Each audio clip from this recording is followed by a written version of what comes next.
اب سوالات کا ایک سلسلہ شروع کریں گے۔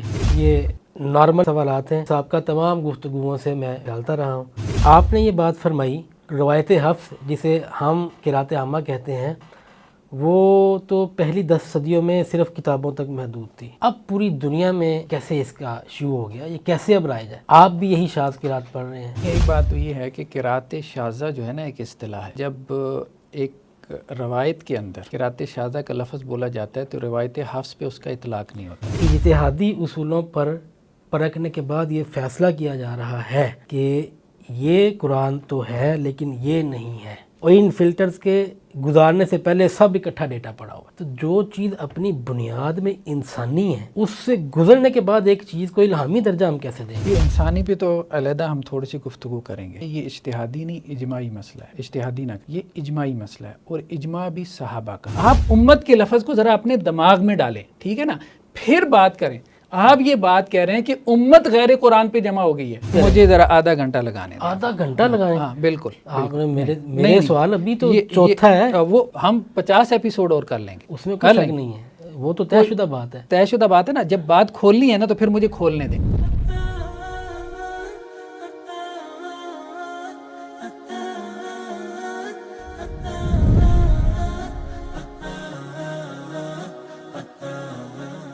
بسم اللہ الرحمن الرحیم۔ ناظرین السلام علیکم۔ پروگرام مکالمہ میں خوش آمدید۔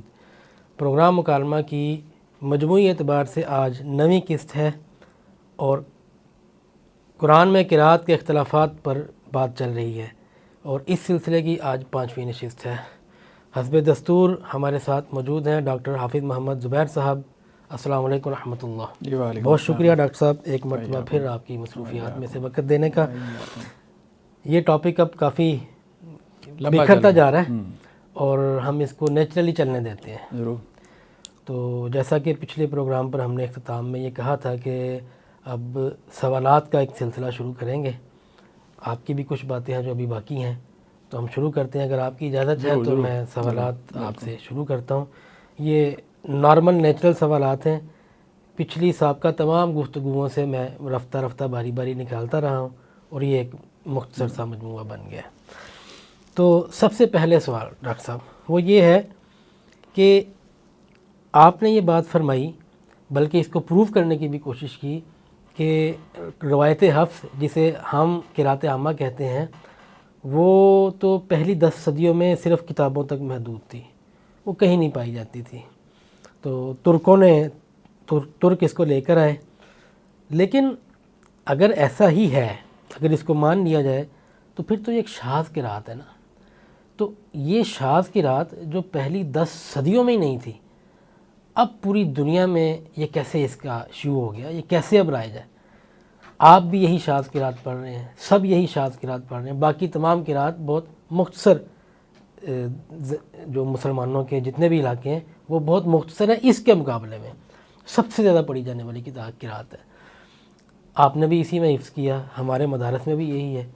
تو علماء حضرات نے یہ کیوں نہیں سوچا، یعنی کہ عقل تقاضا کرتی ہے کہ اگر یہ قرأت شاذ تھی اور اگر ہے، تو پھر تو علماء کو اس پر توجہ دلانی چاہیے تھی کہ وہی متواتر قرأت میں سے کسی ایک کا انتخاب کرنا چاہیے تھا، یا ایک سے زائد کا۔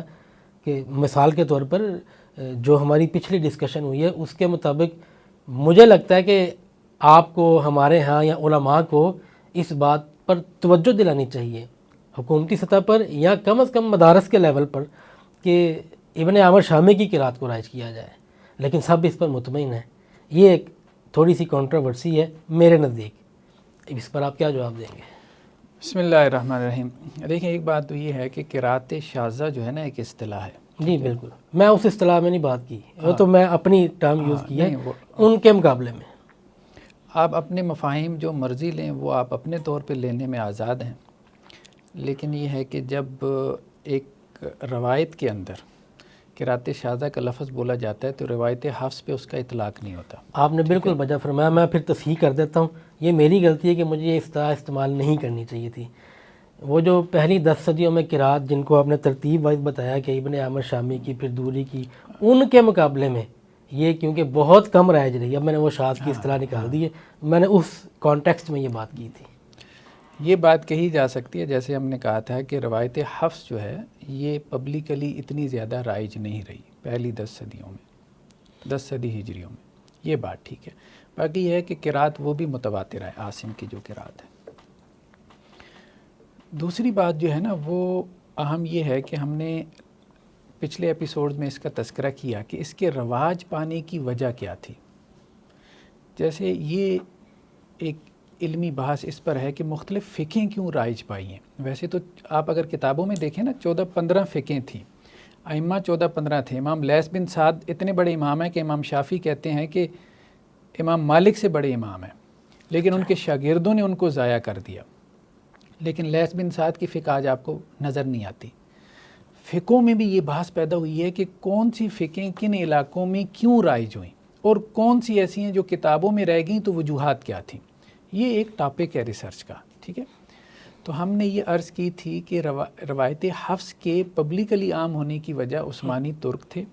اس کی وجہ یہ تھی کہ عثمانیوں نے بائی لا اینڈ فورس ہاں اس کو امپلیمنٹ کیا، اور جہاں جہاں عثمانی سلطنت تھی وہاں دوسری روایت میں یا قرات میں مصحف پبلش کرنے کی اجازت نہیں تھی۔ اب اس کو ایک اور طرح سے سمجھ لیں، سعودی عرب میں جو ہے وہ عام مساجد کے اندر روایت حفظ کے علاوہ مصائف رکھنے کی اجازت نہیں ہے، سمجھ رہے؟ روایت حفظ کے علاوہ مصائف وہ پبلش کر رہے ہیں، اسٹیٹ پبلش کر رہی ہے، لیکن مساجد میں رکھنے کی اجازت نہیں ہے کہ عام آدمی جو ہے اس کو مسئلے کا علم نہیں ہے۔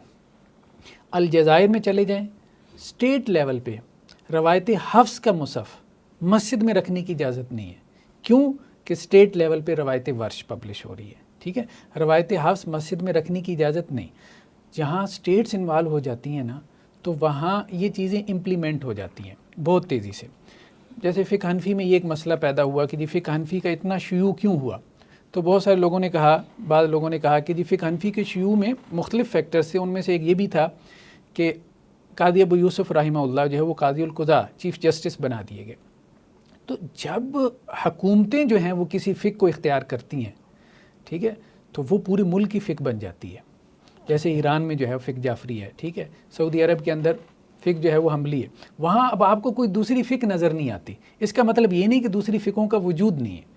اسی طرح سے سلطنت عثمانیہ، مطلب یہ لوگ چونکہ حنفی تھے، پھر ہم نے یہ بھی عرض کی تھی کہ امام ابو حنیفہ کے اساتذہ میں سے ہیں امام عاصم، جن کی یہ قرات ہے، تو وہ فقہ حنفی کی نسبت کی وجہ سے وہ قرات جو ہے وہ سلطنت عثمانیہ میں رائج ہوئی، اور جہاں جہاں پہ سلطنت عثمانیہ تھی، اب جیسے امام مالک کے استاذ ہیں امام نافع، جہاں جہاں مالکی فقہ پھیلی ہے وہاں وہاں آپ کو روایت ورش نظر آتی ہے، ٹھیک ہے، امام نافع کی قرات نظر آتی ہے۔ تو فقہ کے ساتھ وہ ایک میچ کر رہا تھا۔ دوسری وجہ حکومتیں ہیں، حکومتی سطح پہ مالکی فقہ آپ کو ملتی ہے افریقہ میں، افریقن کنٹریز میں یا بلاد مغرب میں، ٹھیک ہے، اور وہاں آپ کو وہ قرات ملتی ہے جو امام مالک کے استاذ پڑھتے تھے، ٹھیک ہے۔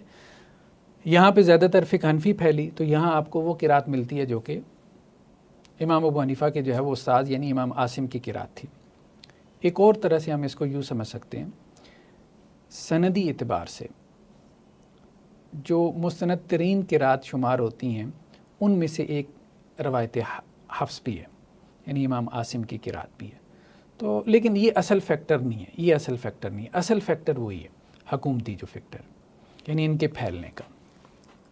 اچھا، یہ ایکسپلینیشن تو ٹھیک ہے، ایک علمی بحث ہو گئی، آپ کی طرف سے ایک علمی جواب آ گیا، لیکن آپ نے جب یہ کہا تھا نا اور بڑی قطعیت کے ساتھ اور کہا تھا، اور آپ نے تردد کے ساتھ یہ کہا تھا زور دے کر کہ غامدی صاحب جسے روایت قرات عامہ کہتے ہیں وہ پہلی 10 صدیوں میں ترکوں سے پہلے دنیا میں نہیں تھی، ٹھیک ہے، اس کے باوجود اسے قرات متواترہ میں کیسے شامل کر سکتے ہیں؟ نہیں، دنیا میں ظاہری بات ہے، دنیا میں کہنے سے ہماری مراد یہ نہیں تھی، ٹھیک ہے، دنیا میں کہنے سے مراد یہ نہیں تھی کہ دنیا میں تھی، نہیں وہ نہیں، میں یعنی کہ صرف بکس میں تھی، اصل رائج نہیں تھی، ہاں پبلکلی رائج نہیں تھی، اصل بات یہ گورنمنٹ سیکٹر، گورنمنٹ لیول پہ بھی نہیں تھی، پبلک میں بھی نہیں تھی، ہاں علمی لحاظ سے بکس میں تھی، ہاں علمی لحاظ دیکھیں نا، جو تو قراءات جو ہیں نا وہ 10 ہیں، ٹھیک ہے، جو معروف ہیں، اس سے روایتیں آگے 20 ہیں۔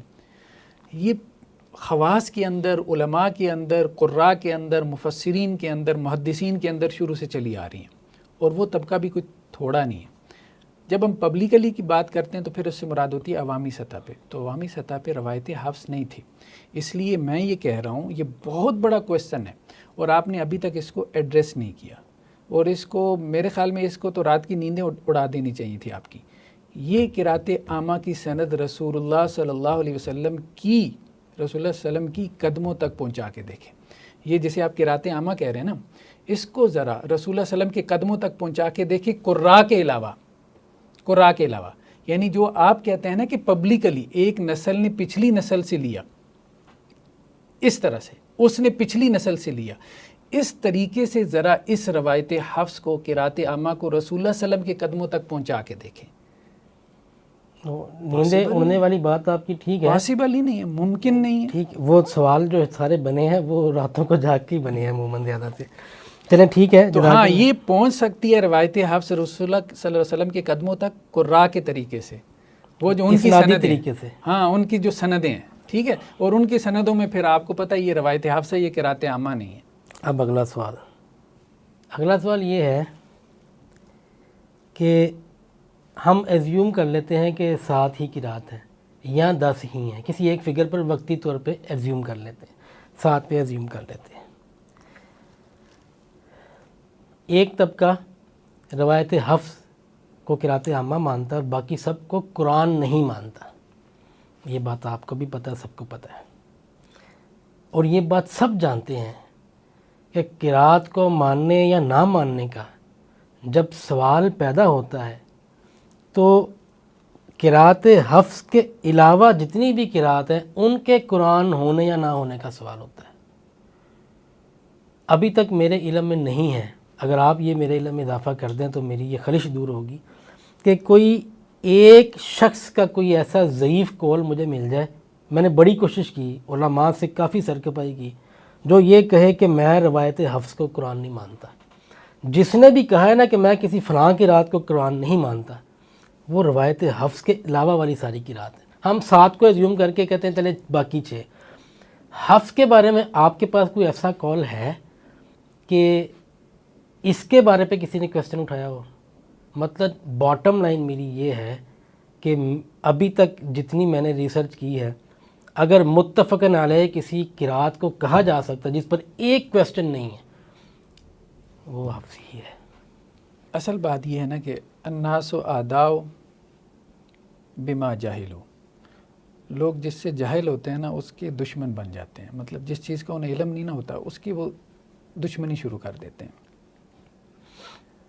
میں نے تو کسی کی دشمنی نہیں، میں ایک ویسے عمومی بات کر رہا ہوں، آپ کی طرف اشارہ یہ فیکٹر ہے، میں اس کو مانتا ہوں، ایسا ہوتا ہے رویہ، بہت غلط رویہ ایک عمومی بات کر، لیکن میرا محرک ایسا نہیں ہے، علمی محرک ہے سارا۔ قرآن مجید کی جو 17 قرات ہیں، سب سے پہلا کوسچن تو یہ پیدا ہوتا ہے کہ کس کس قرات پہ کس کس نے اختلاف کیا۔ ہم تو شروع سے یہ مقدمہ لے کے آ رہے ہیں کہ یہ مجمع علیہ مسئلہ ہے، 150-200 بندوں کے علاوہ یہ مسئلہ کیا ہے؟ اجماعی ہے، ٹھیک ہے۔ 150-200 بندوں کا کوئی امت میں وہ بہت مائنر سا فیکٹر ہے۔ یہ امام سرخسی ہیں، اصول سرخسی کتاب ہے، احناف کے بڑے ائمہ میں سے ہیں۔ اب ذرا ہم حوالے کھول رہے ہیں، ٹھیک ہے۔ قرآن کی تعریف کر رہے ہیں، اصول فقہ میں آتا ہے کہ قرآن مصدر شریعت ہے، ٹھیک ہے۔ تو کہہ رہے ہیں قرآن کیا ہے؟ قرآن کو ڈیفائن کر رہے ہیں کہ المکتوب فی دفات المصاحف المنقول الینا علی الاحرف السبع المشہورہ۔ قرآن ان کے نزدیک کیا ہے؟ احرف سبع کا نام ہے، ٹھیک ہے۔ اچھا، اب اس کے بعد امام سرخسی جو ہیں ان کی جو وفات ہے 483۔ اس کے بعد امام غزالی المستصفیٰ، حنفی، اب یہ شافعی آ گئے، شوافع میں بڑا نام ہے امام غزالی۔ المستصفیٰ اصول فقہ کی کتاب ہے۔ جب قرآن کی بحث آتی ہے مصدر شریعت کے طور پہ تو قرآن کی تعریف بیان کرتے ہیں۔ وحد الکتاب، کتاب اللہ کی تعریف کیا ہے، ڈیفینیشن کیا ہے؟ ما نقل الینا بین دفتئی المصحف علی الاحرف السبع المشہورہ نقلا متواترا. ٹھیک ہے، قرآن وہ ہے جو کہ تواتر کے ساتھ حروف سبع کے ساتھ ہم تک منقول ہے. تفاسیر کے حوالوں میں سے دیکھ لیتے ہیں. ابن عطیہ جو ہیں یہ مالکی ہیں. ٹھیک ہے، 542 ان کی وفات ہے. کیا کہتے ہیں؟ وَمَزَتِ الْآثَارُ وَالْأَمْصَارُ. 542 مطلب آپ کہہ لیں کہ جی وہ تو ان کی تاریخ وفات ہوگی نا، تو پیدا تو اس سے 50-60 سال پہلے میں ہوئے ہوں گے. کوئی 481 میں ان کی پیدائش ہوئی ابن عطیہ کی. کہتے ہیں دنیا جہان کے عالم اسلام کے تمام شہر رسول اللہ صلی اللہ علیہ وسلم سے لے کے آج تک کس پہ کھڑے ہیں؟ علی قراءۃ السبع، قراءۃ السبع پہ کھڑے ہیں. وبہا یصلی، اور یہ پورے عالم اسلام میں پڑھی جا رہی ہیں نمازوں میں. ٹھیک ہے، لأنہا تثبت بالاجماع، کیوں کہ یہ امت کا اس کے اوپر اجماع ہے کہ یہ ثابت ہے. ٹھیک ہے، اچھا آگے چلیں. یہ البرہان کا حوالہ وہ تو خیر خامدی صاحب نے اپنی مرضی کا اٹھا لیا، امام زرکشی کی کتاب. کیا کہتے ہیں؟ وقد ان عقد الاجماع علی صحت قراءۃ ہؤلاء الائمہ، یہ جو ائمہ قراءت ہیں ان کی قراءت کی صحت کے اوپر امت کا اجماع ہے. وانہا سنت متبع، اور یہ قراءت ایک ایسا طریقہ ہے کہ جو امت میں رائج ہے. ہر دور میں حوالے ہمارے پاس اور بہت ہیں. ہر دور کے ائمہ، ٹھیک ہے، فقہ کے امام ہوں، قراءت کے امام ہوں، حدیث کے امام ہوں، وہ یہ بیان کر رہے ہیں کہ بھائی یہ قراءت ساری پڑھی جا رہی ہیں قرآن کے نام پہ، اور قرآن اصل میں ہے ہی، قرآن کو وہ ڈیفائن اسی طرح سے کر رہے ہیں. تو مجھے یہ سمجھ نہیں آتی، ایون کہ وہ جو اہل لغت تھے ان کے حوالے ہم نے آپ کو دیے. ہم نے کہا کوئی لے آئیں، امام خلیل، سیبویہ، مبرد، کوئی لے آئیں آپ. اختلاف کس نے کیا قراءت کے بارے میں؟ مجھے پہلے تو یہ بتائیں نا، روایت حفظ کے علاوہ کس نے اختلاف؟ ہمارا تو مقدمہ ہی یہی ہے. ٹھیک ہے، مطلب یہ کہ دوسرے سوال کا آپ کا جو آنسر ہے وہ اصل آخری آنسر جواب یہ ہے کہ فراہی مدرسے سے پہلے کسی نے اختلاف نہیں کیا. فراہی مدرسے سے پہلے ہاں یہ بات ٹھیک ہے کہ بعض قراءت کے بارے میں اختلاف ہو گیا، قراءت اعمش کے بارے میں، لیکن یہ مسئلہ مطلب ایک اسپیسیفک قراءت کے بارے میں، جیسے ہم نے کہا نا کہ مصائف ایک سے زیادہ تھے، وہ اور ہے، اس کو ادھر نہیں لا سکتے. یہ تو یہ ہے کہ ایک قراءت عامہ کے علاوہ باقی ساری غیر قرآن ہے. وہ بحث یہ تو نہیں تھے نا، میں اس کی بات یہ بعض کوئی ایک بندہ لے آئے آپ، یعنی کہ یہ شروع مدرسہ فراہی سے ہوئی ہے. یہ مدرسہ فراہی کے علاوہ اور آپ کو کون ملیں گے؟ تمنا عمادی بر صغیر پاک و ہند کے علاوہ اس کا شجرہ کہاں سے آپ کو ملے گا؟ مدرسہ فراہی سے پہلے یہ نہیں تھے. مدرسہ فراہی سے پہلے اگر ڈھونڈیں گے نا تو آپ کو کہاں ملے گا؟ بر صغیر میں اس کا شجرہ ختم ہو جائے گا. میں یہ عرض کر رہا ہوں، ٹھیک ہے. وہ لوگ جو کہ منکرین حدیث ہیں، جنہوں نے انکار حدیث کے حوالے سے کام کیا، ان کے ہاں آپ کو ایسی چیزیں مل جائیں گی. کیا نام بتایا؟ غلام محمد پرویز کے ہاں آپ کو ایسی چیزیں مل جائیں گی. آپ کو علامہ تمنا عمادی کے ہاں ایسی چیزیں مل جائیں گی. تو وہ ٹھیک ہے، یہ ساری چیزیں تو ادھر ادھر سے اٹھائی ہوتی ہیں. باقی سند جو ہے نا اس کی اللہ کے رسول صلی اللہ علیہ وسلم تک پہنچائیں، سلف تک پہنچائیں. آپ ہر صدی میں نہ ڈھونڈ کے دیں، اوائل اسلام میں ڈھونڈ کے دکھا دیں کہ کسی نے قراءت کا انکار کیا. ٹھیک ہو گیا. آپ نے کہا کہ فراہی اسکول آف تھاٹ کے علاوہ یا پرویزی لوگ ہیں یا وہ تمنا عبادی ہیں، یہ بر صغیر سے باہر نہیں. ہاں بر صغیر سے آپ کا یہ جواب، یا اگر آج بھی ہیں تو یہ مطلب پیچھے سند کوئی نہیں ہے اس کی. اس لیے مطلب آپ کے جواب دینے کا مطلب یہ ہے کہ اس لیے اب یہ بحث نہیں کرنی چاہیے کہ حفظ کے علاوہ باقی کوئی بھی متفقون علیہ نہیں، کیونکہ شروع سے چلتا آتا نا اختلاف. تو پھر ہم کہتے ہیں کہ ایک قراءت پر کبھی اختلاف نہیں ہوا، باقی سب پر ہوتا رہا، تو اس لیے اس کی اہمیت زیادہ ہے. یہ آپ کا آنسر. میں نے صحیح سمجھا نا آپ کا آنسر؟ ایسے ٹھیک ہو گیا. اب آتے ہیں اگلے کی طرف. یہ جو روایت مطلب حدیث پہلی قسم کی جو حدیث تھی، جو 22 میں سے پہلی قسم 7 احرف والی، یہ آپ نے بطور دلیل پیش کی حدیث. یہ جو 7 احرف والی روایات ہے نا، ان کو لے کر کہ ان القرآن انزل علی 7 احرف، کہ قرآن 7 حروف پر نازل ہوا. اس کو لے کے 2-3 سوال ہیں. جی ضرور. یہ تیسرے سوال کا پہلا، یہ تیسرا سوال جو ہے نا، یہ اس کے 3 پارٹس ہیں. 3.1 کویسچن نمبر 3.1. جی اگر 7 کی رات منزل من اللہ ہیں تو جبریل امین ایک آیت کو 7 مرتبہ پڑھتے تھے، اور آپ صلی اللہ علیہ وسلم بھی اس کو 7 مرتبہ دہراتے تھے، اور پھر آپ صلی اللہ علیہ وسلم صحابہ کو بھی 7 مرتبہ بتاتے تھے. منزل من اللہ کی فی الحال تو یہی سمجھ آتی ہے. اور اگر ایسا ہے تو پھر روایات احادیث ایسی ہمیں کچھ نہ کچھ ملنی چاہیے، کوئی ایک ہی مل جائے جس میں کسی صحابی نے یہ کہا ہو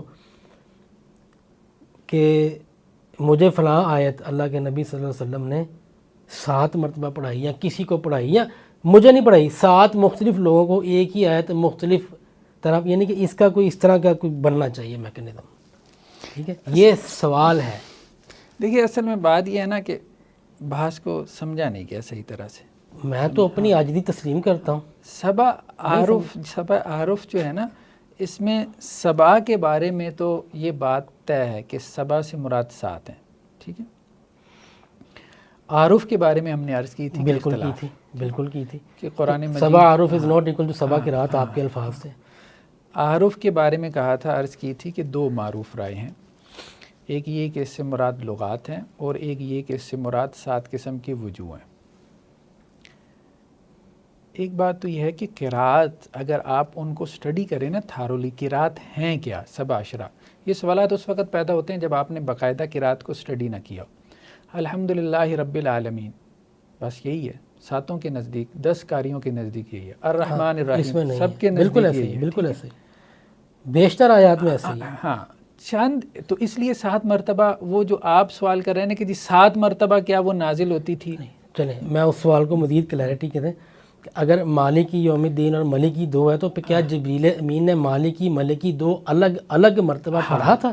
یہ سوال ہے. اصل بات یہ ہے 2 الگ الگ مرتبہ جو ہے وہ نازل ہوا، اور 2 الگ الگ مرتبہ رسول اللہ صلی اللہ علیہ وسلم کو پڑھ کے سنایا گیا، اور 2 الگ الگ مرتبہ اللہ کے رسول صلی اللہ علیہ وسلم نے آگے صحابہ تک پہنچایا. ہاں اب یہ ایک علیحدہ بات ہے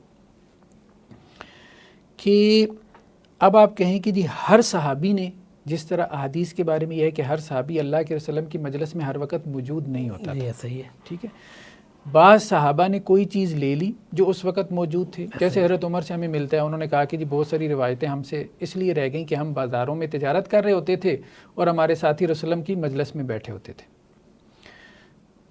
تو حضرت عثمان رضی اللہ عنہ نے یہی کام کیا تھا. تمام صحابہ سے جمع کیا گیا تھا، تمام صحابہ سے جمع کیا گیا تھا کہ مختلف جو طرق، مختلف جو وجوہ ہیں رسول اللہ صلی اللہ علیہ وسلم سے جو ثابت ہیں، کسی بھی صحابی نے اگر آپ صلی اللہ علیہ وسلم سے وہ سنی ہیں تو ان سب کو جمع عثمانی اصل میں تھی یہ. تو اس لیے یہ بات تو درست معلوم ہوتی ہے کہ آپ یہ کہیں کہ جی مالکی میں ایک بات تو یہ ہے کہ الحمدللہ رب العالمین الرحمن الرحیم، ہم نے یہ بات کر دی کہ یہ 10 کے نزدیک ایک ہی ہے، اس میں کوئی وجہ ہے ہی نہیں. ہاں مالکی یوم الدین میں 2 وجوہات آ گئی، اس میں بھی 7 نہیں ہے. ہاں 7 نہیں، مطلب اب یہ بھی ذہن میں رکھنا چاہیے لوگوں کے لیے کہ ایسا نہیں ہے کہ ہر آیت میں کوئی 7 طرح سے وہ پڑھنے، کوئی بھی نہیں کہے گا، کوئی بیوقوفی کہے گا یہ نہیں، ایسا نہیں ہے. تو وہ مالکی میں بھی 7 اشرا قرات کا مطلب یہ ہے، 7 اشرا قرات کا مطلب یہ ہے کہ 2 طرح سے پڑھا گیا ہے. ٹھیک ہے، تو وہ ویریشن اتنی ہی ہے، اس سے زیادہ نہیں ہے، کوئی بہت زیادہ نہیں ہے. ٹھیک ہے، تو اب اللہ کے رسول صلی اللہ علیہ وسلم نے وہ اسی طرح سے صحابہ کو سکھایا، یعنی اسی طرح سے حضرت جبریل سے لیا، اسی طرح سے جو ہے وہ صحابہ کرام کو سکھایا، اور صحابہ کرام سے آگے اسی طرح سے جو ہے وہ امت کو منتقل ہوا، تابعین کو منتقل ہوا.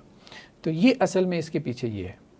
ٹھیک ہو گیا، یعنی کہ جواب یہ ہے کہ جتنی ویریشن ہے 1 2 3، 2 ہے تو 2 دفعہ اترا ہے، 3 ہے تو 3 دفعہ اترا ہے. کیونکہ وہ الفاظ آئے ہیں. پیچھے ہم نے ایک روایت دیکھی تھی جس میں یہ تھا کہ اللہ کے رسول صلی اللہ علیہ وسلم سے کہا گیا کہ آپ اس پہ اضافہ طلب کریں.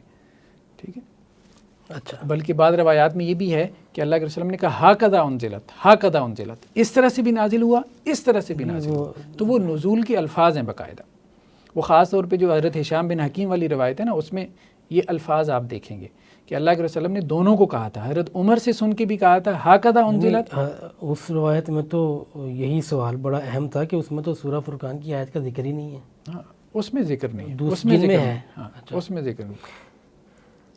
اچھا، سوالوں میں یہ حدیث بھی ایک سوال کے طور پر ہے لیکن کافی آگے جا کر ہے۔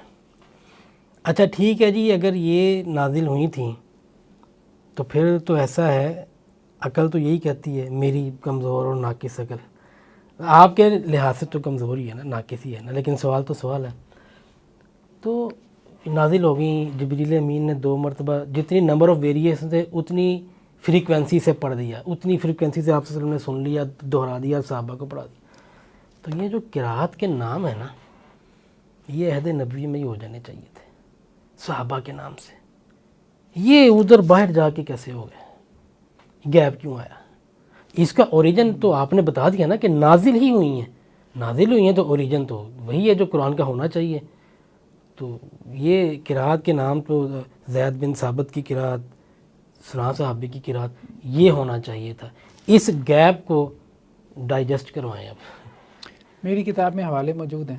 نہیں، میں آپ کو جو بات، آپ کے سوال کا جواب ہی عرض کر رہا ہوں، آپ نے وہ صحیح طرح سے چیپٹر نہیں پڑھا، ورنہ یہ سوال پیدا ہی نہیں ہوتا۔ چلیں اب آپ سمجھا۔ اس میں کتاب کے اندر روایات موجود ہیں جس میں یہ بات موجود ہے کہ یہ بحث بھی پیدا ہوئی صحابہ کرام میں کہ زید بن ثابت کی قرات، یہ الفاظ ہیں، آپ کہہ رہے ہیں نا الفاظ ہونے چاہیے، عبداللہ ابن مسعود کی قرات، یہ بحث ایک ڈیبیٹ پیدا ہوئی کہ عرض اخیرہ کے مطابق زید بن ثابت کی قرات تھی یا عبداللہ ابن مسعود کی قرات تھی۔ تو قراتیں صحابہ کے نام سے معروف ہیں، روایتیں اٹھا کے دیکھیں آپ کو مل جائیں گی۔ نہیں، لیکن اب جتنی 7 یا 10 ہیں ان میں تو کسی صحابی کا نام نہیں ہے، وہ تو ایک استاد ہے، 2 راوی ہیں آگے۔ نہیں، بات یہ ہے کہ اس استاد نے بھی تو صحابی سے لی ہے نا، اس استاد نے بھی تو صحابی سے لی ہے نا، جیسے قرات عاصم جو ہے۔ سوال کی وجہ یہی بنی ہے کہ راوی نے تو اپنے استاد سے لے لی، عاصم سے لے لی، نافع سے لے لی، قالون عن نافع، ٹھیک ہے نا۔ تو جب یہ کہا اس نے کہ قالون نے نافع سے روایت کی، تو اصل اوریجن تو نافع نہیں ہے نا، اصل اوریجن تو وہ صحابی ہیں جن سے انہوں نے پڑھا یا ان کے استاد نے پڑھا، وہ ریفرنس کیوں نہیں بنا؟ اس کے لیے ہمیں سند کی کتاب کھنگالنی کیوں پڑتی ہے، جبکہ روایت کے نام ایک عامی آدمی بھی سمجھ جاتا ہے کہ نافع کی قرات ہے۔ اس کو اس طرح سے سمجھیں، نافع سے ورش اور قالون کی 2 روایتیں معروف ہیں، بلکہ ہر قاری سے 2 ہیں۔ ہاں، ہر سے 2 ہی ہے۔ اچھا، ہر سے 2 ہیں۔ یہ بھی ایک اتفاق ہے۔ نہیں، اتفاق نہیں ہے، یہ بات اب سمجھیں اس کو۔ اصل میں روایت کرنے والے ان سے ہزاروں تھے، لیکن 2 وہ لے لیے گئے، امت میں وہ لوگ معروف ہوئے 2 کہ جنہوں نے اپنی زندگیاں وقف کی اس کے لیے، ٹھیک ہے۔ اسی طرح سے صحابہ سے لینے والے ہزاروں لوگ تھے قرآن، ٹھیک ہے۔ یہ میں نے آپ کو بتایا تھا، یہ تابعین میں سے ہیں، ابن عامر شامی تابعین میں سے ہیں، ٹھیک ہے۔ امام نافع تابعین میں سے ہیں، ابن کثیر مکی تابعین میں سے ہیں، ابو عمر بصری تابعین میں سے ہیں، یہ صحابہ کے براہ راست شاگرد ہیں۔ صحابہ سے قرآن حاصل کرنے والے ہزاروں لوگ تھے، لیکن یہ وہ لوگ تھے جنہوں نے اپنی زندگیاں قرآن کے لیے وقف کر دیں، اس لیے یہ معروف ہو گیا۔ اس لیے اب آپ دیکھیں نا، مجھے بتائیں کہ بہت سارے مسائل امام ابو حنیفہ کی جو فقہ کے ہیں حضرت عبداللہ ابن مسعود سے نسبت رکھتے ہیں۔ امام مالک کے بہت سارے مسائل حضرت عبداللہ ابن عمر سے سند ہے، نافع اور عبداللہ بن عمر، لیکن اس کو کوئی عبداللہ ابن عمر کی فقہ نہیں کہتا، ٹھیک ہے۔ اس کو کوئی جو ہے وہ عبداللہ ابن مسعود کی فقہ نہیں کہتا۔ بات یہ ہے کہ بعض لوگوں نے بعد میں آ کے کچھ ڈیولپمنٹس کی ہیں، اس کو ایک پورا اسکول آف تھاٹ بنایا ہے، اس پہ محنت کی ہے، اس کے لیے زندگی کھپائی ہے، تو اس لیے اس نام سے وہ معروف ہو گئی، ورنہ وہ نام برائے نام ہے اصل میں۔ وہ اگر آپ یہ کہیں نا کہ جی وہ اس استاد نے جس نے قرات پڑھائی ہے، جیسے ناوے ہیں، ان کا اپنا ترک و اختیار تھا نا۔ صحابی جب انہوں نے صحابی سے قرات لی تو اس وقت تو یہ فیصلہ صحابی کے ساتھ بیٹھ کے تو طے نہیں نہ ہوا تھا، یہ تو ان کا جو اختیار تھا، ان کا اپنا ذاتی اختیار تھا نا، اس کی خبر صحابی کو تو نہیں تھی۔ یہ ان کا ذاتی اختیار تھا، اس کی دلیل کیا ہے؟ ہمیشہ سنا ہی ایسے، یہ دوسری بات سنی کوئی نہیں ہے، آپ دوسری سنا دیں، بات ختم ہو جائے گی۔ بات یہ ہے کہ اگر آپ نے سنی سنائی باتوں پہ چلنا ہے، نہیں، بات تو یہ ہے نا، اگر آپ نے سنی سنائی باتوں پہ چلنا ہے۔ اگر کتاب میں لکھی ہوئی ہے دنیا اس کو قرات نافع کی قرات مانتی ہے، آپ کہتے ہیں کہ نہیں جی اندر اتریں گے تو کچھ تو لوگ تو نہیں نا جانتے، ہر بندہ تو نہیں محقق بنے گا، ہر بندہ تو نہیں نا کہ ببلیوگرافک کام کرنے بیٹھ جائے گا، اس کو آپ یہ کہہ کے تو نہیں بچا سکتے کہ یار اب آپ اندر اترو گے تو آپ کو تو پتہ ہی کچھ نہیں ہے بھی، جب آپ نچلے لیول پر اتریں گے تو پھر اسی طرح کے سوال ہوں گے بس وہ یہی ہے نا، پھر ہم یہی کہیں گے کہ جی اچھا مجھے ایک لطیفہ یاد آ گیا، پہلے میں وہ پہلے میں وہ لطیفہ سنا دیں۔ ایک عرب بیٹھا ہوا تھا، ابھی یہ سوشل میڈیا پہ ویڈیو وائرل ہوئی ہے، وہ صحیح بخاری پہ تنقید کر رہا تھا، تو کہتا ہے کہ بخاری اجمی تھا، ٹھیک ہے، اچھا، اور اسے عربی نہیں آتی تھی۔ اچھا سامنے جو صحیح بخاری اس نے رکھی ہوئی ہے عربی ہے، خود بھی عربی ہے، ہاں، اور وہ اعتراض کر رہا ہے کہ امام بخاری اجمی، اور یہ بات اس کی ٹھیک تھی، وہ بخار ہاں، کہ وہ اجمی تھے، کہتا ہے اس کو تو عربی نہیں آتی تھی اور اس نے حدیث کا ذخیرہ جمع کر دیا، اور جو نام پڑھ رہے ہیں نا امام بخاری کا، صحیح بخاری کے اوپر لکھا ہوا ہے جمعہ الامام محمد بن اسماعیل البخاری، تو وہ کہہ رہے ہیں جمع محمد بن اسماعیل البخاری، یعنی وہ نام بنا رہا ہے اس کو، ٹھیک ہے۔ یہ معیار ہے اس وقت تنقیدوں کا، میں آپ کو صحیح بتا اسم بنا دیا، یعنی اسے یہ بھی نہیں پتا کہ جمع امام بخاری کا نام نہیں ہے، یہ تو جمع فعل امام ہے۔ بخاری کا نام یہ تو یہ ہے کہ تو وہ تنقید کر رہا ہے ورب یہ تھا کہ امام بخاری جو ہے ان کو عربی نہیں آتی تھی۔ تو آپ کا سوال کیا تھا؟ میں ذرا اس پہ آتا ہوں، اب جس سے مجھے یہ بات مشہور تو یہی ہے کہ نافع کی قرات ہے، اب انہوں نے یہ کہ آپ کہنے صحابی سے پڑھا ہے، تو وہی میں کنیکشن چاہنا کہ مشہور یہی ہے کہ امام بخاری کی حدیثیں ہیں، ٹھیک ہے، پتہ اسی کو چلے گا جو صحیح بخاری کھولے گا کہ یہ امام بخاری اپنی جیب سے گھڑ کے نہیں لے گیا۔ یہ عوام کے لیول تک بچے کو پتہ ہے کہ امام بخاری کی جب کوئی بات مان رہا ہوتا تو وہ امام بخاری کی نہیں مان رہا ہوتا، اس کو پتہ ہوتا ہے کہ یہ قول رسول کے طور پہ میں لے رہا ہوں۔ یہ بات بھی بچے کو پتہ ہے، یہ بات بھی بچے کو پتہ ہے، اب اس بچے کو اپنا نالج اپ ڈیٹ کرنا چاہیے، ٹھیک ہے، جس کو نہیں پتہ کہ جب قرات پڑھی جا رہی ہوتی ہے تو اس کی سندیں قرات کی کتابوں میں باقاعدہ کتابیں پڑھتے ہیں، آپ سمجھیں بات، النشر فی القراءۃ العشر، ٹھیک ہے، یہ کتابیں درسی کتابیں رہی ہیں قرات کی۔ جب آپ النشر پڑھتے ہیں، جیسے صحیح بخاری پڑھی جاتی ہے، جب آپ النشر پڑھتے ہیں تو وہاں سندیں موجود ہوتی ہیں، باقاعدہ یہ قراء حضرات سندیں پڑھتے ہیں پھر قراتیں پڑھتے ہیں۔ آپ کا کیا خیال ہے کہ سندوں کے بغیر قراتیں پڑھتے ہیں؟ ایسا کچھ بھی نہیں ہے، ہر لفظ کی سند ہوتی ہے، اور میں نے آپ کو بتایا تھا کہ یہ حدیثوں کے علاوہ ان کی اپنی سندیں ہیں، طبقات القراء کے نام سے باقاعدہ اسماء و رجال کا ان کا پورا علم مدون ہے۔ یہاں تک ٹھیک ہے، آپ نے بہت اچھا کیا ہے، میرے لیے آسانی پیدا کر دی حدیث کا ذکر کر کے۔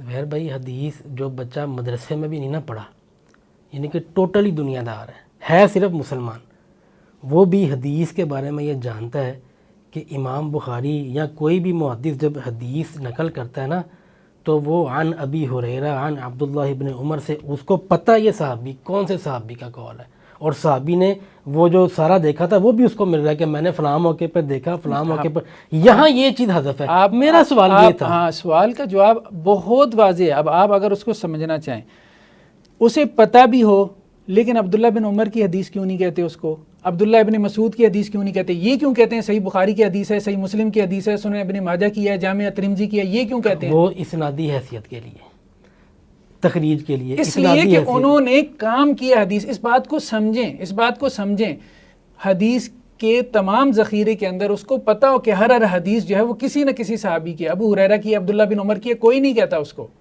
سب کہتے ہیں صحیح بخاری کی روایت ہے۔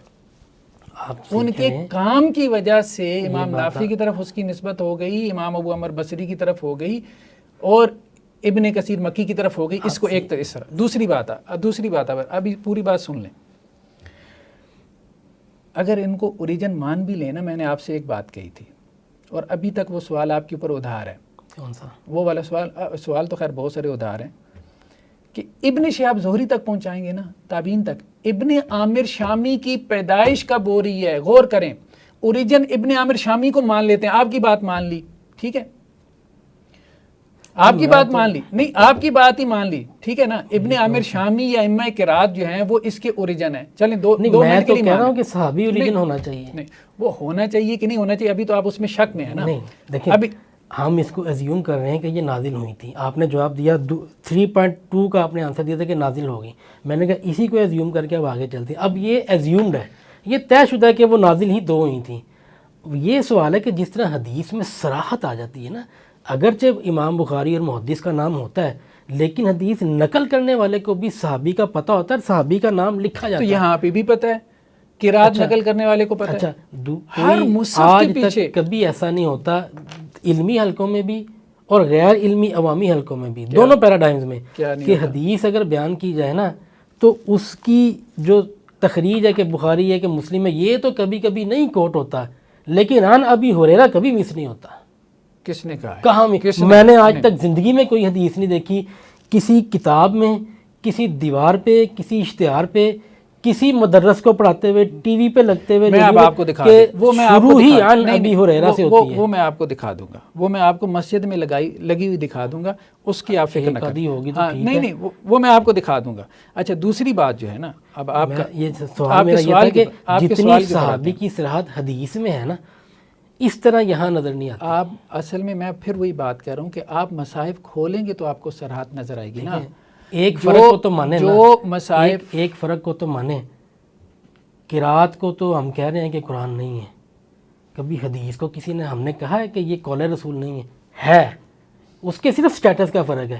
یہ پیراڈائم ہی الگ ہے. حدیثی پیراڈائم بڑا زبردست پیراڈائم آپ ہے. لوگوں نے دونوں باتیں کہی ہیں، نہ قرآن کو مانا ہے نہ حدیث کو مانا ہے، وہ ہم آگے چل کے بات کریں گے. حدیث کے الزام کو ہم تو قبول کرنے کے لیے تیار نہیں ہیں. وہ اتنا تو آپ نے ہاتھ کیے تھے نا، آپ کے یہ ہاتھ سٹیٹس کا فرق ہے. مستقل بالذات یہاں ہاتھ یہ تھا، یہاں یہ تھا. مستقل بالذات ماخذ ہونے سے انکار کر رہے ہیں. بات یہ ہے کہ اتنی حدیثوں کا انکار کر دیا. یہ صحیح بخاری صحیح ہم نے کہا تھا یہ جو روایتیں ہیں جمع قرآن کی اور قرات کی جو روایتیں ہیں، اب حدیث کا انکار اور کسے کہتے ہیں مجھے بتائیں. چلیں مطلب یہ کہ وہ صحابی کی اب چلیں کہاں، پہلے بتائیں نا حدیث کا کیوں انکار نہیں ہے. تو وہ تو میں نے بتا دیا کہ ہے. اب آپ اصرار کرتے رہیں کہ بھائی کیوں نہیں ہے، تو میں یہی کہوں گا بھائی آپ مصحف کھول کے دیکھ لیں. جتنے مصاحف پبلش ہوتے ہیں، مصاحف علمی حلقوں میں نہیں پبلش ہوتے، مصاحف مسجدوں میں پڑے ہوتے ہیں. کبھی مصحف کھولنے کی زحمت کر لیں. نہیں آج میں دکھاؤں گا آپ کو، مصحف دکھاؤں گا. میں صحیح کہہ رہا ہوں، آپ لوگوں نے مصحف کھولنے کی بھی زحمت نہیں کی. اکثر موقعوں پر نہیں آپ لوگوں نے مصحف کھولنے کی زحمت نہیں کی. لیکن میں نے بھی مصحف دیکھے ہیں تھوڑے بہت. میں دکھاؤں گا نا، آپ بھی دکھائیں گے، صحابی کا نام اس میں بھی نہیں ہوگا. میں آپ کو دکھاؤں گا مصاحف کے اندر جن قراتوں کی آپ بات کر رہے ہیں نا، وہاں مصاحف میں آخر میں پوری سندیں ذکر ہوتی ہیں. پوری سندیں ذکر ہوتی ہیں. ڈاکٹر حمزہ صاحب نے کویت میں قرآن آڈیو میں ریکارڈ کروایا قرات میں. وہ میرے پاس سی ڈی پڑی ہوئی ہے، بلکہ وہ میں نے انہی سے کہہ کے لی تھی. مجھے شاید وہ مدرسے کے ایک صاحب نے دی تھی، تو وہ میں نے بڑے شوق سے سنی ہوئی ہیں. اس میں وہ پہلے وہ ایک صاحب کمنٹری کرتے ہیں، بتاتے ہیں، پورا تعارف بتاتے ہیں روایت کا. اس میں کسی روایت میں میں نے صحابی کا نام نہیں سنا. بروایت قالون عن نافع. اس کے بعد وہ اس کی اگلی تشریح پھر حمزہ صاحب. آپ ایک ایسی چیز کے اوپر بحث کر رہے ہیں نا، میں آپ کو ہزاروں علماء بتا سکتا ہوں جو ممبر پہ یہ کہتے ہیں، اور میں بھی ان میں سے ایک ہوں. ٹھیک ہے، صحیح بخاری میں یہ ہے، ہم خطبہ جمعہ میں یہ بات کہتے ہیں. آپ نے اگر نہیں سنا نا، کہتے ہیں ایگری، یہ سچ کہہ رہے ہیں، صحیح کہتے ہیں. صحیح مسلم کی یہ بالکل صحیح کہہ رہے ہیں آپ. سارے علماء یہی کہتے ہیں. میں آپ کے ساتھ کوئی نہیں کہتا کہ جی صحابی جو ہے ایسا ہی ہوتا ہے، ایسا ہی ہوتا ہے، ایسا ہی ہوتا ہے. آپ بالکل بجا فرما رہے ہیں. 90% علماء یہی کہہ کے آگے بڑھ جاتے ہیں. ترمذی کی روایت ہے، بخاری کی روایت ہے، مسلم کی روایت ہے، آگے بڑھ جاتے ہیں، روایت بیان کر دیتے ہیں یا نمبر بتا دیتے ہیں. وہ بندہ جب اس روایت کو جا کے کھولتا ہے نا تو وہ پوری سامنے آ جاتی ہے. تو یہاں پہ بھی قرات کو کھولتا ہے تو پوری سامنے آ جاتی ہے نا. آپ کو اشکال کیا ہے مجھے بتائیں. ٹھیک ہو گیا. اچھا، اب جو کہ ہم نے کہا تھا کہ تیسرے سوال کا تیسرا حصہ کہ یہ 7 قرات کو اگر ہم نے ایزیوم کر لیا ہے کہ یہ منزل من اللہ ہے، کہیں پہ تو ہم نے لائن لگانی ہے. یا تو 7 تھیں. اچھا، پہلے ہم نے ایزیوم کیا تھا کہ 7 ہی، اب ہم اس سے آگے سٹیپ پہ جا رہے ہیں. یقینی طور پر آپ مجھے کہیں گے 7 ہیں، یا آپ مجھے کہیں گے 10 ہیں، یا آپ مجھے ایک فگر یقینی جس پر سب متفق ہیں. تو جو اس سے زائد ہیں جن کو رد کیا گیا، یا وہ گھڑنی تھی لوگوں نے، وہ رد کیوں کیا گیا؟ دیکھیں جتنی قراتیں متواترہ اس وقت ہیں 8-10 7 جتنی بھی ہیں، جو فگر آپ دیں گے میں مان لوں گا. اس کے علاوہ بھی تھیں جو رد کی گئیں. یہ چیز آپ نے تفصیل سے بتائی تھی. ایسے ہی وہ جو رد کی گئی تھی وہ لوگوں نے گھڑنی تھی. 3 چیزیں. ٹھیک ہے، 3 چیزیں. ایک وہ قرات تھی جو عرض اخیرہ میں منسوخ ہو گئی تھی. ٹھیک ہے، جیسے ہم نے کہا تھا مترادفات کا مسئلہ ہے، ٹھیک، وہ پڑھی جا رہی تھی. تو حضرت عثمان رضی اللہ عنہ نے ان کو پڑھنے سے روک دیا انتظامی اعتبار سے. ایک تو یہ. دوسرا وہ تفسیری اشارات تھے جو صحابہ کرام نے اپنے مصاحف پہ لکھ لیے تھے. جیسے آپ لوگ نوٹس لیتے ہیں نا اپنی کتابوں پہ، تو صحابہ کرام کے ذاتی مصاحف تھے. وہ بعض اوقات کیا کرتے تھے کہ مصحف میں کوئی لفظ مشکل آتا تھا نا، تو اس کی وضاحت کے لیے اس پر کچھ لکھ دیتے تھے. یہ تفسیری اشارات کہلاتے تھے. بالکل تو بعد میں آنے والوں نے ان تفسیری اشارات کو قرات سمجھ لیا کہ شاید یہ متن ہے. یہ متن ہے. ٹھیک ہے، تو ان کو روکا گیا جمع عثمانی میں. اوکے ڈن، یہاں تک ٹھیک ہے. تیسری چیز یہ تھی کہ کچھ لوگ چونکہ نقطے نہیں تھے، اعراب نہیں تھے، تو یہ ایک پاسبلٹی تھی کہ کچھ لوگ اپنے طور پہ اس کو پڑھیں جس طرح سے ان کو سمجھ میں آتی ہے. اس کا رستہ بند کرنے کے لیے رسم کو ایسا رکھا گیا کہ اس میں ممکنہ جو قراءات منزل من اللہ ہیں وہ اس میں سما جائیں، اور اس کے علاوہ جو قراءت ہے اس کا رستہ بند ہو جائے. تو یہ 3 پیچھے فیکٹرز تھے.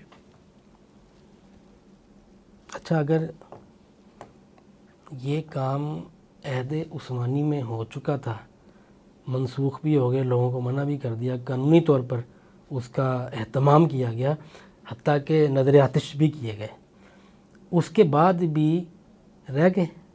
اس کے بعد بھی کچھ رہ گئے تھے جن کے لیے پھر یہ اصول وضع کرنے پڑے. نہیں، اصل بات یہ ہے، ہماری بحث آئی ہے وہاں پہ کہ بعض صحابہ نے اختلاف کیا تھا حضرت عثمان سے، انہوں نے اپنے مصائف نہیں دیے. جیسے حضرت عبداللہ بن مسعود، یہ الفاظ ڈٹ گئے تھے. ان کے شاگردوں تک یہ مسئلہ تھا. ٹھیک ہے، بعد میں آتا ہے بعض روایات میں کہ انہوں نے بھی واپس کر دیے تھے انتظامی مسئلے کے طور پہ کہ ہمیں پابندی اختیار کرنی چاہیے حضرت عثمان رضی اللہ عنہ کی انتظامی طور پہ. ٹھیک ہے، اس میں ہم نے یہ بات کہی تھی کہ بیسیکلی وہ یہ کہتے تھے، ان کی دلیل یہ تھی کہ رسول اللہ صلی اللہ علیہ وسلم سے ہم نے چونکہ یہ براہ راست سنا ہے تو آپ ہمیں یہ نہ بتائیں کہ کیا قرآن ہے کیا قرآن. وہ کہتے ہیں ہمارے پاس تو ہے، آپ تو اس وقت چھوٹے تھے. بعد میں یہ جو قرات ہیں یہی قرات شاذہ کہلائیں. یہ منسوخ تفسیری اشارات اور جو کبھی کسی نے اپنی مرضی سے پڑھ دیا، یہ قرات شاذہ کہلائیں. قرات شاذہ کے نام سے یہ پھر آگے مدون ہو گئی. تیسرا سوال ہو گیا. اب ہم آتے ہیں چوتھے کی طرف.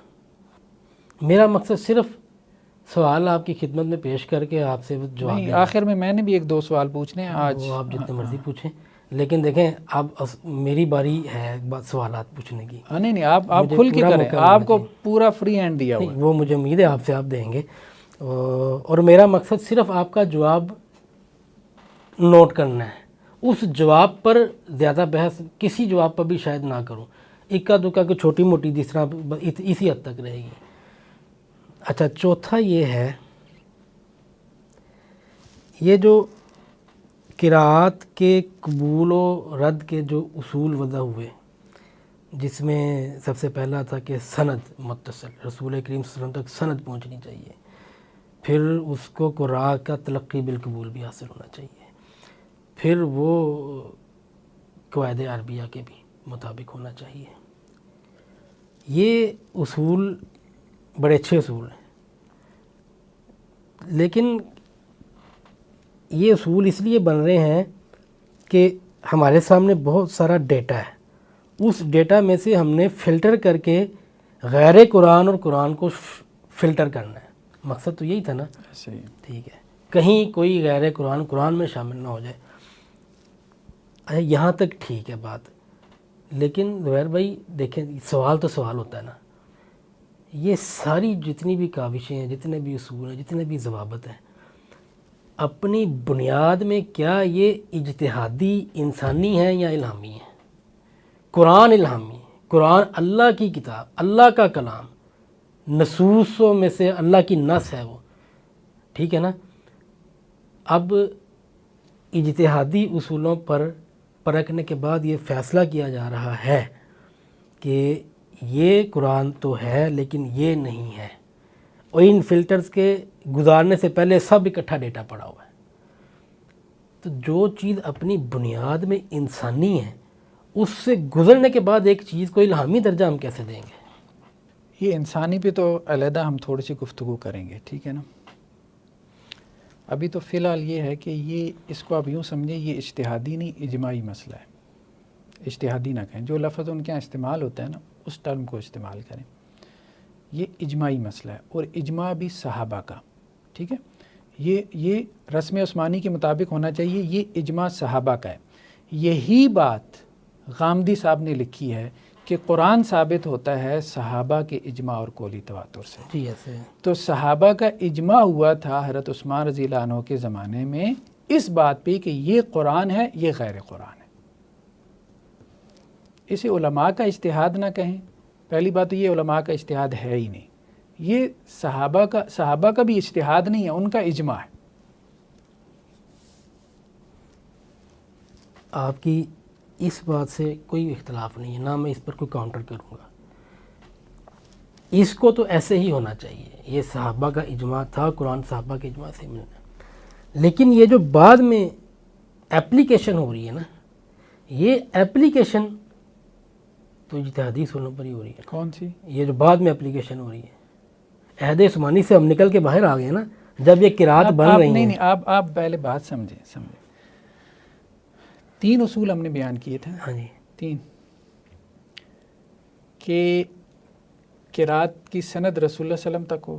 یہ اصول صحابہ نے اس پہ اجماع کیا کہ یہ اصول ہونا چاہیے، یہ ہونا چاہیے. اس پہ صحابہ نے اجماع ہاں کیا جی حضرت عثمان کے. ٹھیک ہے، یہ میں ایگری کر رہا ہوں. رسم عثمانی کے مطابق ہونا چاہیے، اس پہ صحابہ نے اجماع کیا کیونکہ حضرت عثمان نے وہ مصائف لکھوائے ٹھیک ہے. اور پابند کیا کہ اس کے مخالف جو مصائف ہیں ان کو جلا دو. یہ صحیح بخاری کی روایت ہے کہ جلوا دی. اوکے. ٹھیک. قواعد لغویہ عربیہ کے موافق ہونا چاہیے. یہ بھی روایت سے ثابت ہے کہ یہ حضرت عثمان نے اس کا اہتمام کروایا، بلکہ اختلاف کی صورت میں یہ بھی کہا کہ لغت قریش کے مطابق ہو. اس پہ بھی صحیح بخاری کی روایت ہے. وہ روایتیں تو مانتے نہیں ہیں نا، کیونکہ ان روایتوں کو مانیں گے تو وہاں ساری قراتیں ثابت ہو جائیں گی. اچھا، وہ لغت قریش کا مسئلہ قرآن سے ثابت نہیں ہوتا، حدیث سے ضرور ثابت ہو جاتا ہے، لیکن اس حدیث میں ہی قرات کا مسئلہ ہے. اگر وہ وہاں سے نکالنے کی کوشش کریں کہ قراتیں ساری ثابت ہو جائیں گی تو ہیں سیانے بہرحال یہ حدیث کا حوالہ نہیں دیا. تو حضرت عثمان نے وہ جو تابوت کی تا جو ہے وہ لمبی ہونی چاہیے، یا تائے مدورہ ہو یا مفتوحہ ہو، وہ اصل میں صحیح بخاری کی روایت ہے. حضرت عثمان نے کہا تھا اس کمیٹی کو کہ جہاں اختلاف ہو جائے وہاں لغت قریش کے مطابق لکھنا، کیونکہ یہ قریش کی زبان میں نازل ہوا. خیر اس کو ہم کسی اور وقت میں سمجھیں گے قریش کی زبان میں نازل ہونے سے کیا مراد ہے. لیکن ہے وہ آپ نے اس پر نقد کر دی تھی. ہاں، لیکن ہم نے اس کی مخالفت نہیں کی. قریش کی زبان میں نازل ہونے سے مراد یہ ہے کہ اکثر قرآن قریش کی زبان میں ہے، اکثر قرآن قریش کی زبان میں. ہاں، باقی یہ ہے کہ یہ ایک علیحدہ مقدمہ ہے کہ قرآن جو ہے نا وہ بیسیکلی تو دیکھیں قریش تو عرب ہیں ہی نہیں. ہم نے یہ بات کہی تھی، بلکہ یہ مسئلہ آ گیا تو اس کو ہم کھول دیں. عرب بیسیکلی 3 ہیں. ایک عرب باعدہ ہے، میرا دھیان آپ کی طرف. قوم عاد، قوم سمود، یہ تو مطلب تباہ ہو گیا، برباد ہو گیا. دوسرے جو اصل میں عرب ہیں نا، یہ حضرت سام کی اولاد میں سے. اچھا. ان کو قحطانی عرب کہتے ہیں. ٹھیک ہے. حضرت نوح کے پوتے تھے قحطان، ان کی جو آگے نسل چلی ہے نا حضرت سام سے، وہ قحطانی عرب. یہ اصل میں عرب عاربہ کہلاتے ہیں، یعنی پیور عرب جنہیں کہتے ہیں، یہ وہ ہیں عرب عاربہ. ٹھیک ہے، پیور عرب، اس کی ٹرانسلیشن یوں کی جاتی ہے عرب عاربہ. یہ قحطان کی اولاد ہیں. ٹھیک ہے. تو اب جیسے ہم یہ اسکرین پہ جو ہے نا وہ ہم دکھا رہے ہیں کہ سام کی اولاد میں پھر آگے جو ہے نا یہ قحطان آئے ہیں. پھر اس کے بعد ان میں ایک بڑا قبیلہ کہلان پیدا ہوا. اصل عرب یہ تھے. ان کے جو بڑے بڑے قبائل ہیں ان میں حمیر ہے. لغت حمیر جو ہے وہ قرآن مجید نے اس کو استعمال کیا. اچھا، یہ بیسیکلی ان کا اوریجن یمن تھا. یمن سے پھر سالبہ ایک شخص آیا یہاں پہ مدینہ میں. یعنی یہ عرب عربہ کیسے آئے ادھر یمن سے، جو ہے وہ یہ جسے آج ہم سعودی عرب کا علاقہ کہتے ہیں. تو سالبہ کی آگے اولاد میں بنو سالبہ میں آگے اوس اور خزرج پیدا ہوئی ہے. وہاں سے جو ہے وہ بنو خزاع جو ہے وہ مکہ میں آئے تھے. ٹھیک ہے. یہ بھی بنو خزاع عرب عربہ میں سے تھے، اور قریش سے پہلے بنو خزاع کے پاس تھی مکہ کی عمارت، یہ سٹی سٹیٹ جو ہے اس کے اوپر ان کا قبضہ تھا، یہ ایک شہری ریاست کہلاتی تھی۔ یہ جو ہے نا قریش، یہ اصل میں مستعربہ ہے، عرب مستعربہ ان کو کہتے ہیں۔ انہوں نے عربی مستعار لی ہوئی، مطلب یہ اصلاً عرب نہیں ہے، اصلاً نسلاً یہ عرب نہیں ہے، ٹھیک ہے۔ یہ تو حضرت اسماعیل کی اولاد میں سے ہیں، یعنی کہ ان میں سے ایک تو ہے بایولوجیکل کاسٹ، وہ عرب نہیں ہے، جو پیور جینز کے اعتبار سے عرب ہے نا، بایولوجیکل، ہاں، لیکن اہل زبان ہونے کے اعتبار سے تو وہ عرب ہو گئے نا۔ ہاں، اہل زبان ہونے کے اعتبار سے وہ عرب ہو گئے، ٹھیک ہے۔ تو قرآن یہ جو کہتا ہے نا بلسان عربی مبین، یہ پیور عربی زبان، تو پیور عربی زبان جو ہے نا وہ، اس میں نو ڈاؤٹ کوئی شک نہیں ہے، قریش کی عرب میں یہ قریش کی زبان کے اندر قرآن مجید جو ہے وہ نازل ہوا ہے، لیکن یہ کہنا کہ جی پیور عربز کو ہی آپ نکال دیں کہ ان کی زبان تو قرآن نے ایڈریس ہی نہیں کی، نہیں ان کو تو نہیں نکال سکتے۔ اصل بات یہ، اصل بات یہ، قریش تو عرب مستعربہ میں سے ہیں، عرب مستعربہ میں سے ہیں، ان کے بڑے قبائل میں سے ہیں، اور عرب مستعربہ جو ہیں ان کے اندر بھی یہ عدنانی کہلاتے ہیں، ٹھیک ہے۔ تو خیر بہرحال اس کو ہم کسی اور وقت میں اس پہ ہم بحث کریں گے تفصیلی جو ہے نا۔ وہ آپ نے جو وضاحت دی اسی وضاحت نے پچھلے سوال کو یاد کرا دیا۔ جی، آپ نے اس چوتھے سوال کی وضاحت میں یہ بات کی ہے کہ رسم عثمانی کے مطابق ہونا چاہیے، عربی کے مطابق، یہ تو سارے اصول صحابہ نے ہی بنا دیے تھے۔ صحیح کہا، ایسا ہی ہم ایکسپیکٹ بھی یہی کرتے ہیں اور ایزیوم کرتے ہیں ایسا ہی ہوا ہے۔ تو اسی لیے تو وہ میں نے 3.2 کویسچن کیا تھا کہ اگر یہ اس وقت یہ سارا کام ہو گیا تھا تو واقعی ہی قرات کا نام اسی دور میں فائنل ہو جانا چاہیے تھا صحابہ کے نام سے۔ یہ سب کچھ تو ادھر ہو گیا ہے، اسی لیے تو ساری خلیش ہی اس لیے پیدا ہوئی ہے، اعتراض نہیں کہ یہ کام اس میں ٹائم ڈفرنس آ گیا۔ اب یہ کام یہاں پر آ کے جب ہو رہا ہے نا تو اصول وہاں پر بنے تھے، اپلیکیشن اب ہو رہی ہے۔ یہ اپلیکیشن کرنے والے تو صحابہ نہیں ہیں نا، یہ رول کو اپلائی کر رہے ہیں، ٹھیک ہے نا، اور اپلائی کر کے ڈیسائیڈ کر رہے ہیں کہ قرار دینا یا نہیں قرار دینا۔ یہ کام تو اس سٹیپ پہ نہیں ہوا تھا، وہاں پر اصول بنے تھے، اب اپلائی ہو رہے ہیں۔ میں اس پروسیس کو کہہ رہا ہوں، اب اس بات یہ اجتہادی پروسیس ہے۔ اچھا سوال ہے، اس کو آپ سمجھیں۔ حضرت عثمان نے مصاحف تیار کیے تھے، یہ کتاب المصاحف ہے ابن ابی داؤد کی، یہ کہتے ہیں جی حمزہ الزیات، اب یہ بھی حمزہ الزیات جو معروف قراء میں سے ہیں، اچھا ان کی قرات ہے، وہ یہ کہتے ہیں کہ حضرت عثمان نے جو ہے خلف ان حمزہ، وہ والے نا، ہاں حضرت حمزہ، حضرت عثمان نے 4 مصاحف تیار کیے۔ اچھا ہم نے کہا تھا کہ مصاحف کی تعداد میں جو ہے وہ اختلاف ہے، ٹھیک ہے، بعض کہتے ہیں 4 تھے، بعض کہتے ہیں 7 تھے، ٹھیک ہے۔ ابو عمر دانی کا کہنا بھی یہ ہے کہ 4 تھے۔ اگلی روایت جو ہے وہ ابو حاتم السجستانی سے ہے کہ یہ کتاب المصاحف کے اندر ہے، اس سے اگلی روایت۔ ابو حاتم السجستانی کہتے ہیں کہ 7 مصاحف تھے۔ اب اس بات کو سمجھیں کہ مصاحف جو حضرت عثمان نے تیار کروائے ہیں تو قراتیں شروع میں مصحف کے نام پہ تھیں، مصحف شامی، یعنی جب آپ یہ کہہ رہے ہیں نا کہ حضرت عثمان کے زمانے میں پھر وہاں صحابہ کے نام سے نہیں تھے، کیونکہ صحابہ کا ہو گیا اجماع، صحابہ کا ہو گیا اجماع، اجماعی طور پہ قرآن کو انہوں نے ڈیفائن کیا، ٹھیک ہے، کمیٹیاں بنی باقاعدہ، انہوں نے لوگوں سے تتبع کر کے تلاش کر کے اللہ کے وسلم سے جو ان کے پاس قرآن لکھا ہوا تھا وہ بھی لیا، جو انہوں نے سنا ہوا تھا وہ بھی لیا، ٹھیک ہے۔ اب اسٹیٹ لیول پہ یہ سارا کام ہوا حضرت عثمان کے زمانے میں، تو جب اسٹیٹ لیول پہ ہوا تو یہ ایک اجماعی کام تھا۔ اب مصاحف تیار ہوئی ہے، ٹھیک ہے، مختلف قرات کو ان مصاحف کے اندر باقی رکھا گیا، یہ مصحف شامی ہے، یہ مصحف بصری ہے، یہ مصحف مکی ہے، یہ مصحف مدنی ہے۔ اچھا بعد میں جو ائمہ نے قراتیں لی ہیں نا، یا وہ جو معروف ہوئے ہیں وہ مصاحف کے ساتھ معروف ہوئے ہیں۔ اچھا یہ بحث ہم زیادہ کھولیں گے جب ہم مصاحف میں مستقل ایک بحث کریں گے لمبی چوڑی، کہ دنیا میں جو مصاحف پبلش ہو رہے ہیں اور جو قدیم مصاحف ہیں، مثال کے طور پہ امام نافع مدینہ میں تھے، ان کی قرات مصحف مدنی کے مطابق ہے، ٹھیک ہے۔ امام عاصم کوفہ میں تھے، ان کی قرات مصحف کوفی کے مطابق ہے۔ امام ابن کثیر مکی مکہ میں تھے، ان کی قرات مصحف مکہ کے مطابق ہے۔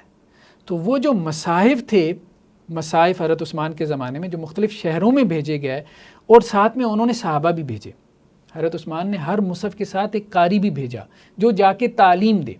وہ مصحف لے کے گیا وہ صحابی، اور اس صحابی رضی اللہ عنہ نے اس مصحف کے مطابق اس شہر کے لوگوں کو تعلیم دی۔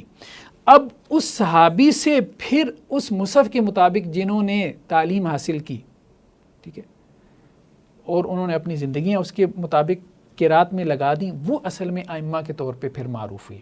ہم نے کہا درمیان میں کوئی وقفہ ہے نہیں، اگر آپ اس بات پہ غور کریں نا، ابن عامر شامی صحابہ کے دور کے ہیں، اب ابن کثیر مکی صحابہ کے دور کے ہیں، ابو عمر بصری صحابہ کے دور کے ہیں، امام نافع صحابہ کے دور کے ہیں۔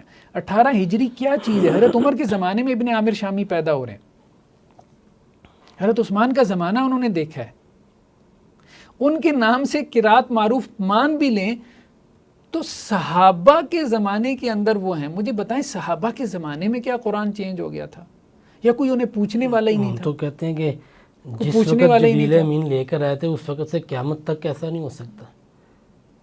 اب یہ بہت اہم بات ہے نا، اگر آپ یہ مانتے ہیں جیسا کہ کہہ رہے ہیں، اگر یہ آپ تو یہ اگر آپ یہ ایمان مان ہے۔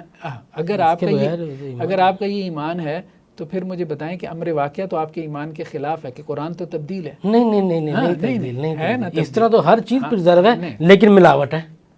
نہیں نہیں نہیں اب پھر قرآن یہ جو کہتا ہے لا یاتی الباطل من بین یدی ولا من خلفی، نہیں، اندر داخل نہیں ہو سکتا۔ تو پوری امت نے تو اندر داخل کر دی ہے، نہیں، مان اندر لیا۔ داخل نہیں ہوا۔ اچھا نہیں کیسے نہیں داخل ہوا؟ نہیں پھر آپ مجھے سمجھائیں نا۔ دیکھیں یہاں نا یہ قرآن کے قرات والا معاملہ نا تھوڑا ٹچی ہے۔ سنت سے ہٹ کر کوئی چیز سنت کے نام پر جب رائج ہوتی ہے نا، وہ معاملہ تھوڑا اور ہے، اس کو ہم منہ پھاڑ کے دھڑلے سے بدعت کہہ دیتے ہیں، اگلے کی دل آزاری بھی ہوتی ہے، ہم پھر بھی کہتے ہیں۔ یہاں معاملہ اور ہے، یہ نازک مرحلہ۔ ہم بے شک اس قرات کو قرآن نہ مانیں، لیکن جو قرآن سمجھ کر پڑھ رہا ہے نا، ہم اس کے اوپر یہ حکم نہیں لگائیں گے یہ غیر قرآن کو قرآن میں داخل کر رہا ہے۔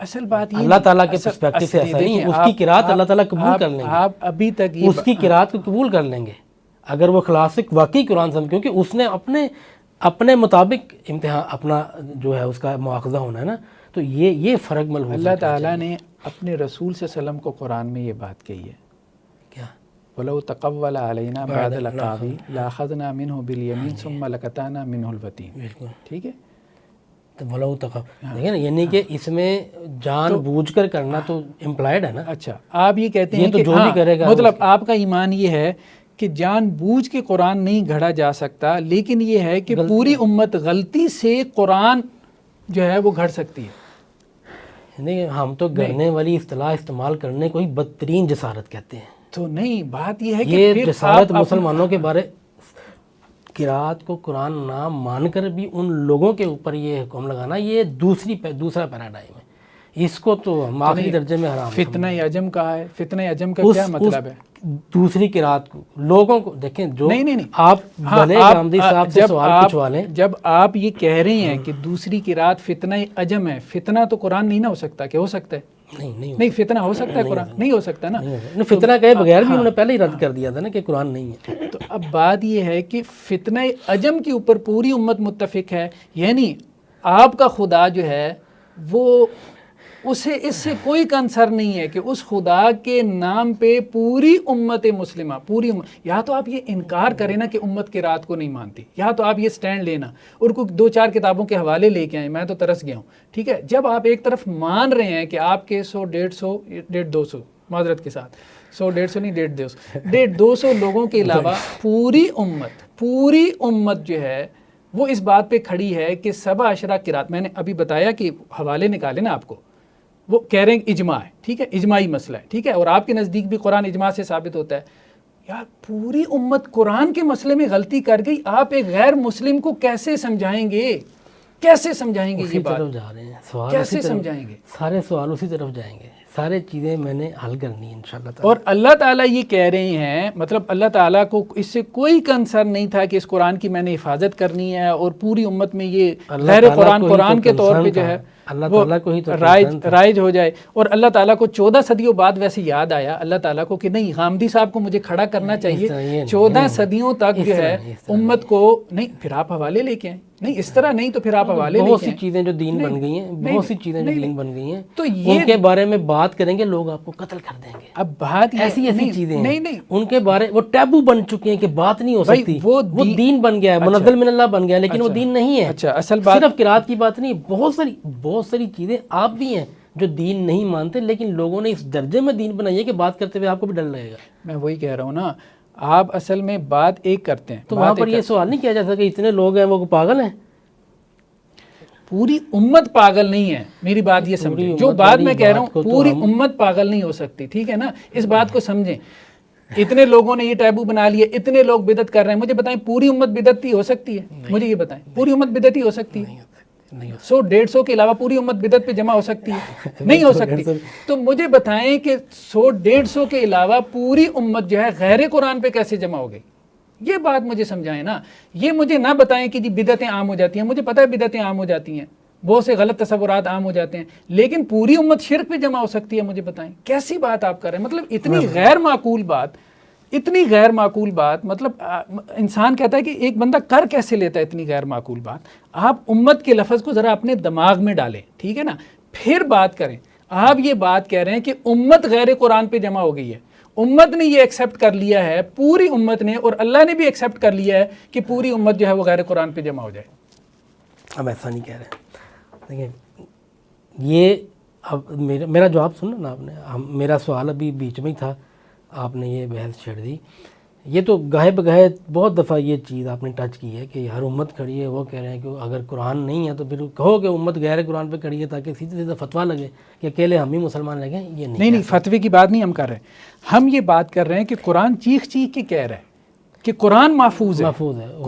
قرآن ہم بھی چیخ چیخ کے ہی کہہ رہے ہیں یقیناً محفوظ ہے اور تا قیامت رہے گا. ہاں تو محفوظ جو قرآن کے نام پہ ہے وہ کیا ہے؟ اچھا نہیں ابھی میں میرے خیال میں ایک بات کھول ہی لوں. نہ کھولیں. نہیں سوالات کے سلسلے کو نہ توڑیں. نہیں اب ایک بات کھول. ٹاپک آپ نے بیچ میں شروع کیا رہا، آپ کو سوال کھولنا پڑ گیا. میرے سوالات کی باری ہے. یہ آپ کے سوال کو ہی ہم کھول رہے ہیں. امت کس قرآن پہ کھڑی ہے اس کو ہم ذرا سمجھیں. یہ آپ نے ایشو اٹھایا ہے. ہاں نہیں اصل بات یہ ہے نا کہ آپ بار بار ایک بات کرتے ہیں کہ جی قرآن محفوظ ہے. اچھا اب اس کو دیکھ لیں. آپ بھی تو کر رہے ہیں، سبھی کرتے ہیں، کرنی چاہیے ہر مسلمان کو کرنی چاہیے. میں وہی کہہ رہا ہوں نا قرآن جو محفوظ بلکہ میں نے تو اس کے اگینسٹ بات کی ہے. میں نے کہا میں قرآن نہ مان کر بھی پڑھنے والے کے اوپر حکم نہیں لگاؤں. چلیں ایک منٹ، اب مجھے آدھا گھنٹہ کی طرف سے اللہ قرآن ہی قبول کرے. مجھے ذرا آدھا گھنٹہ لگانے دیں. آدھا گھنٹہ لگائیں؟ ہاں بالکل. آپ نے میرے سوال ابھی تو چوتھا ہے. وہ ہم 50 ایپیسوڈ اور کر لیں گے، اس میں کوئی شک نہیں ہے. وہ تو طے شدہ بات ہے. طے شدہ بات ہے نا. جب بات کھولنی ہے نا تو پھر مجھے کھولنے